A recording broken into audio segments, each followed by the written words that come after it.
This is episode 71 about perhaps the most valuable workout a distance runner can do. This bread and butter workout is the tempo run.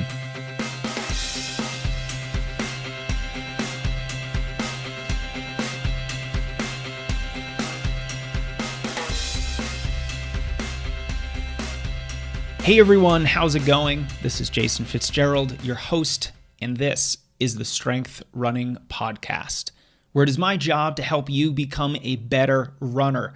Now, usually I'm speaking with a world-class athlete, a coach, a best-selling author, or a clinician or scientist who can help us make sense of the sport of running, to give us a better perspective, more effective tools for improvement, or simply just some inspiration to endure the grind of training that I think most of us have really come to love so much. But today is a little different because you're only going to hear from me. Instead of having a conversation with another coach or runner, I'm going to offer my thoughts on what I think is a really important workout that almost every runner should be doing regularly and in some form, and that's the tempo run. Now, let me pause and tell you a quick story. When I first started strength running, I thought of the name as a brand name, a proper noun, not necessarily as a descriptor or an adjective. So, a lot of folks, even my family, will say things like, I love that strength running talks about strength training even in its name. But I have to say that that's not the case. The strength part of strengthrunning.com isn't just muscular strength. I didn't name my website Strength Running because I recognize the enormous benefit that strength training can have for runners. I named it because first, it's just an awesome name. Come on now. But also because good runners are strong runners. Not just your muscular strength, but your aerobic strength. When you negative split a marathon, that's strength. When you run 100 miles, that's strength. When you run a personal best, that's a demonstration of strength. And today's podcast is focused on that other side of strength, your endurance, your aerobic strength. And there's no better workout for developing your endurance-oriented strength than the tempo run. Tempo runs are beneficial for virtually every runner, from milers to marathoners. Tempos are going to be nearly ubiquitous in any training program.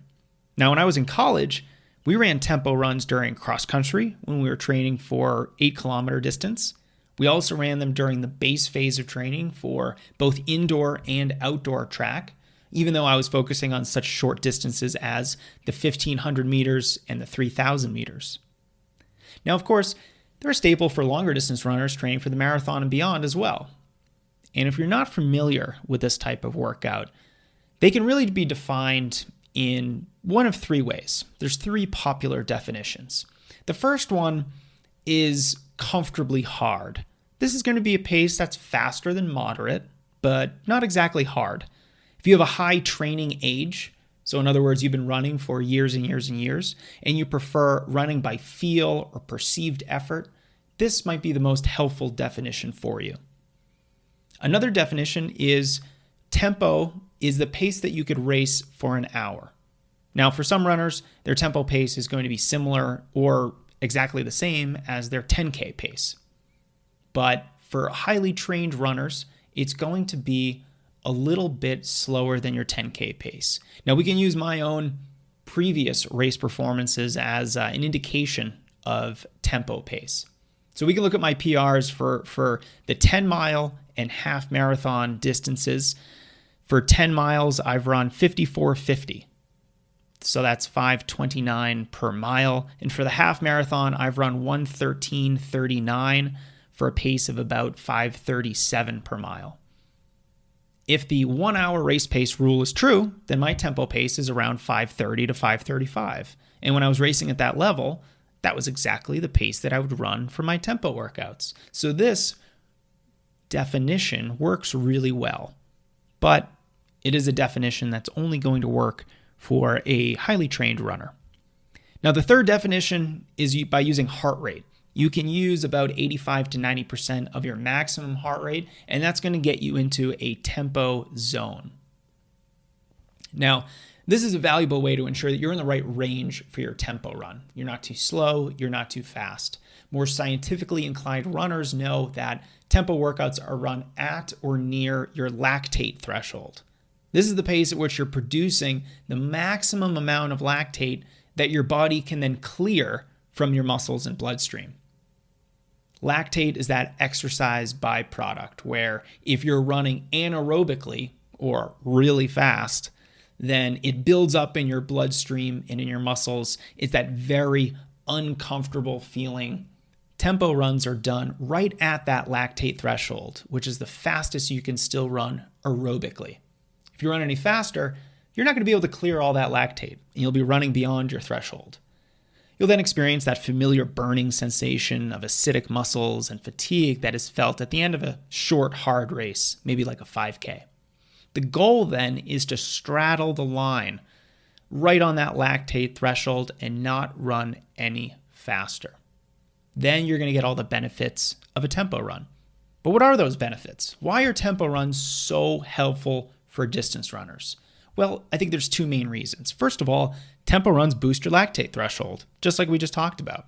Since you're running at or near your threshold pace, your body becomes much more efficient at clearing the lactate. Exercise science has taught us that lactate threshold pace is a fantastic indicator of running performance. The faster you can run while still clearing lactate, the faster you're going to be able to race. It is a far more effective metric at predicting success than VO2 max, for example.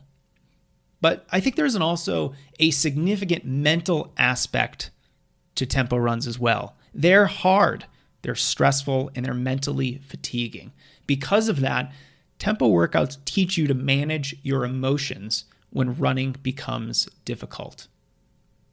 In a previous podcast episode with Coach Jonathan Marcus, we talked about cognitive coping skills. And that's exactly what you need to learn to do.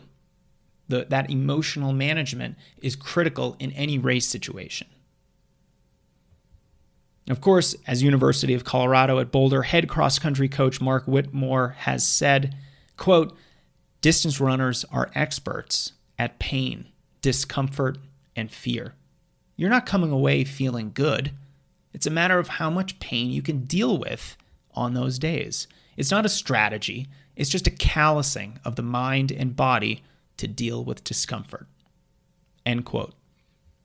Tempo workouts callous the mind for racing. They teach you to tolerate more discomfort and develop mental toughness. For runners, there's no more valuable skill. So what exactly is a tempo run? How do you run a tempo workout? Well, there's really two main types of tempo workouts: a sustained tempo run and tempo repetitions. Let's talk about sustained tempo runs. This workout includes a block of running at tempo pace. That might be 20 minutes or 3 miles, but there's no break or recovery in the middle of the effort. So a really simple example is a workout like this.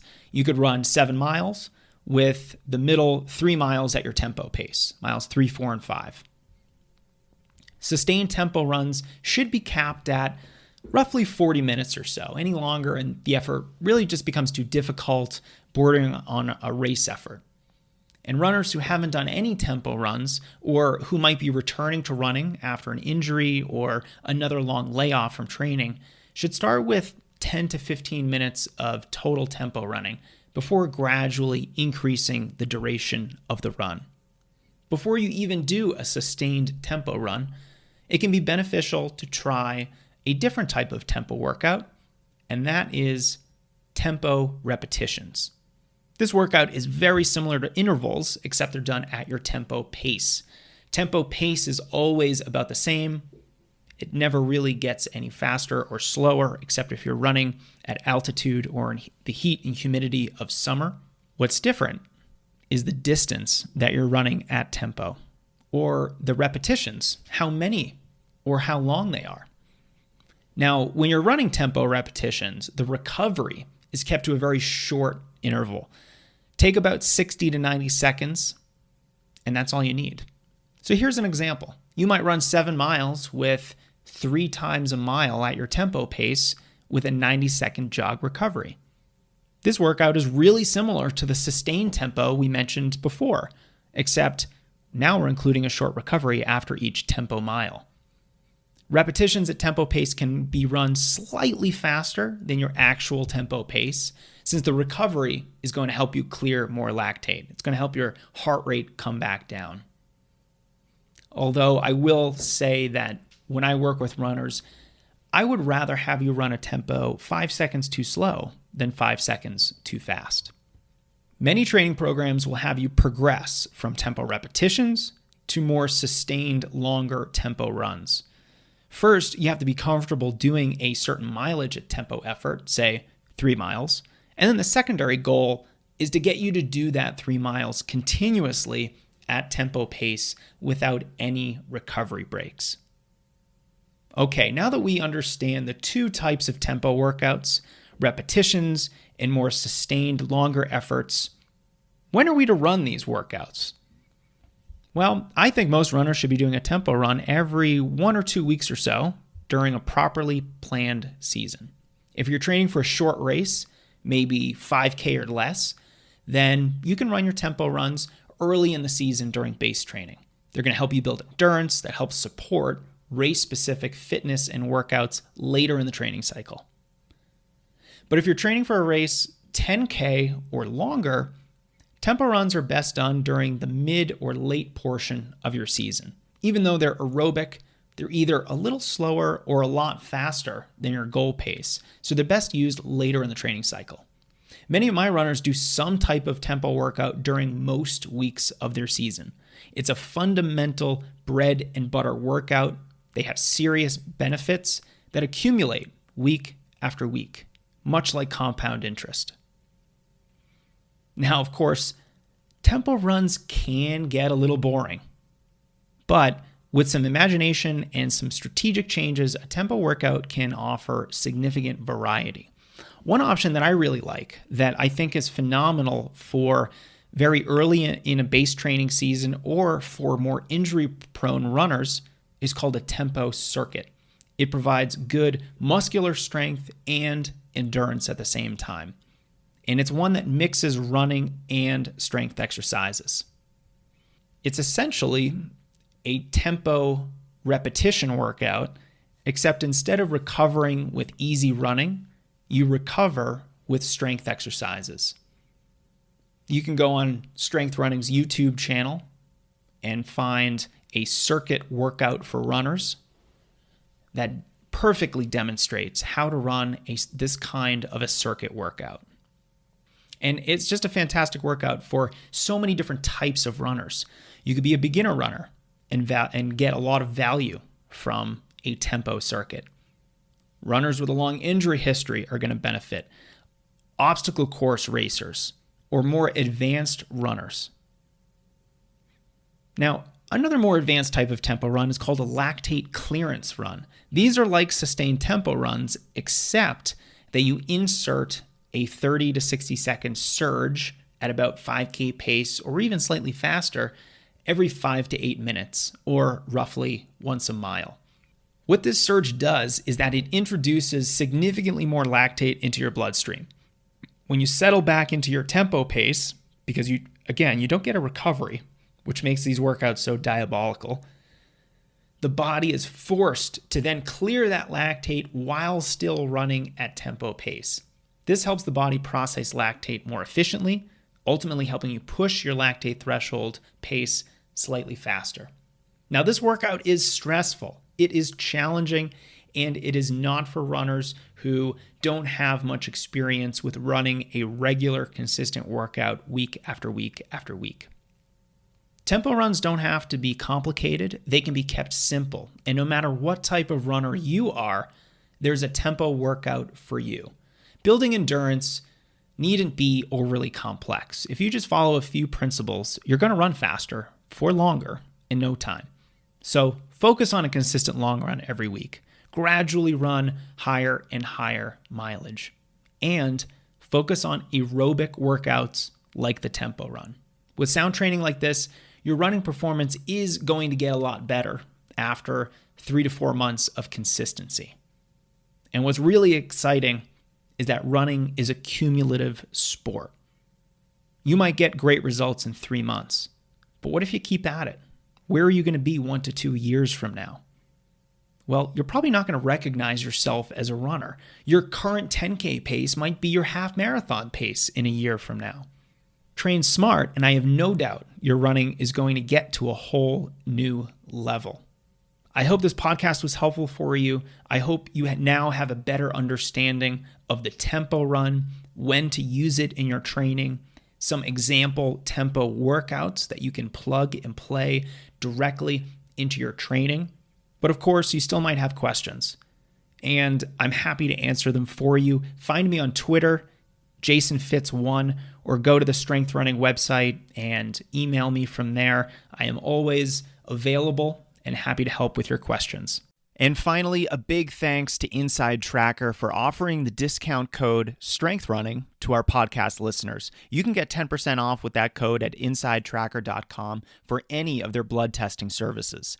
So if you're curious about any potential deficiencies or hormonal imbalances that might be affecting your recovery, performances, or just how you feel on a daily basis, use code STRENGTHRUNNING, no space, at checkout to claim your savings.